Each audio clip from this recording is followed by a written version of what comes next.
Hi all, and welcome to what is the first instalment of Tennyson Station. For those of you who have seen my eBay listing and been drawn this way, thank you firstly for looking at my eBay listing, and thank you for coming this way. For those of you who don't really know or not in the know, I run my own weathering service online. I go under the name of Dr. Dirt, so you can find me on eBay under Dr. Dirt's double O gauge weathering and customs. Or you can email me at dr-dirtsweathering@outlook.com. I can do anything from adding small detail parts to light weathering to full resprays.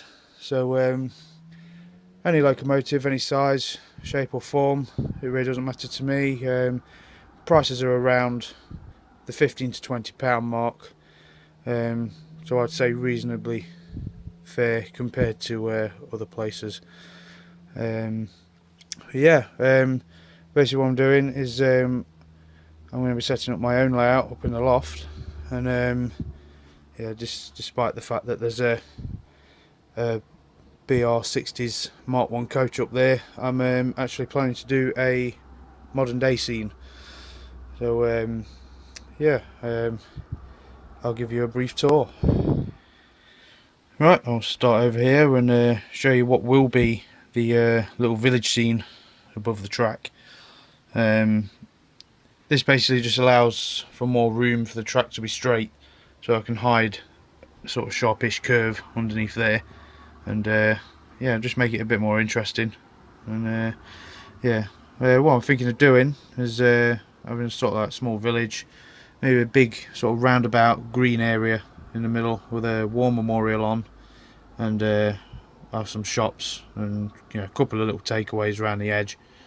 A bit like Chapel St Leonard's, if you've ever been up to Lincolnshire. That's where I am, so I'm just sort of trying to base it on the areas around where I live.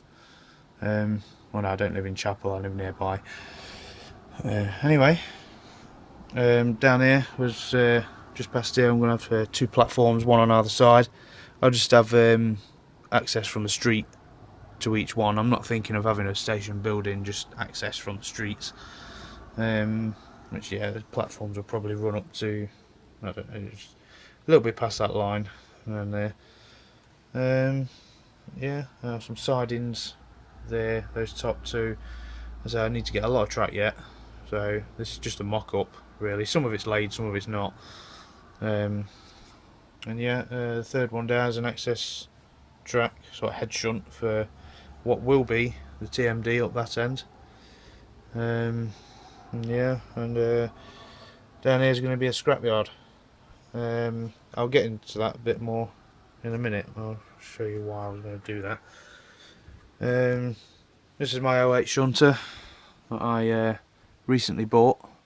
It's a very smooth runner, to say. It's I've not even put the chip in it yet. I've not managed to wire any of the track, so I say there's no point in putting a chip in it. I'm only having it on DC for now. So but yeah, as soon as I get it wired up properly, I'll put the chip in. It's waiting downstairs. There's a polyfiller concrete there, nearly dry. Leave it another day or so though before I do anything with it. I say I'm going to have a scrapyard up there, and about where that line is and the baseboards there's going to be a gate, and then there's going to be a dirt track that runs all the way up the side up there, and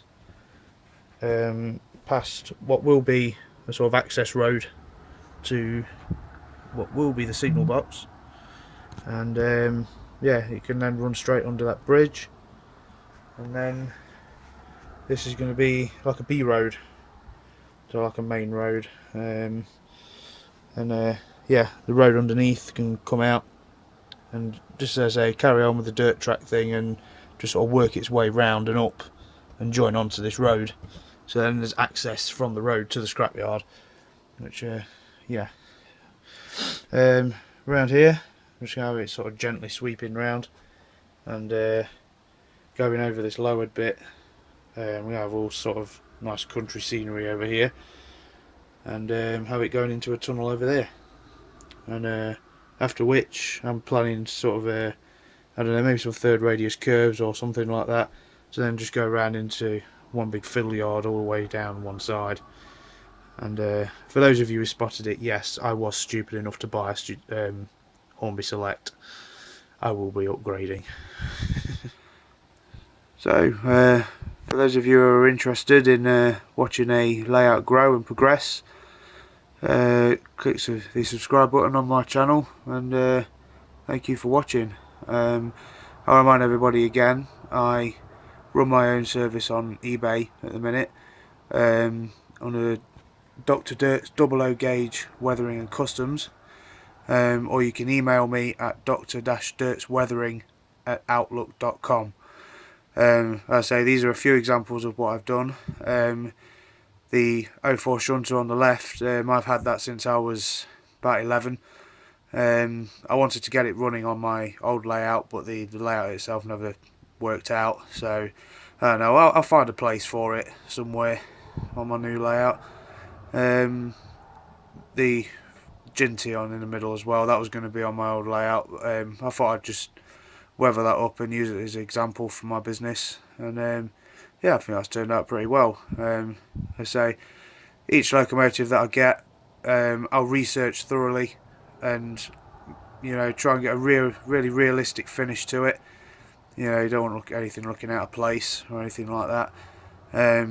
The 04 shunter was sort of made out to look as if it was just from some random steelworks after British Rail had done with it, and the Ginty, I suppose, would have probably looked like that most of its working life, you know.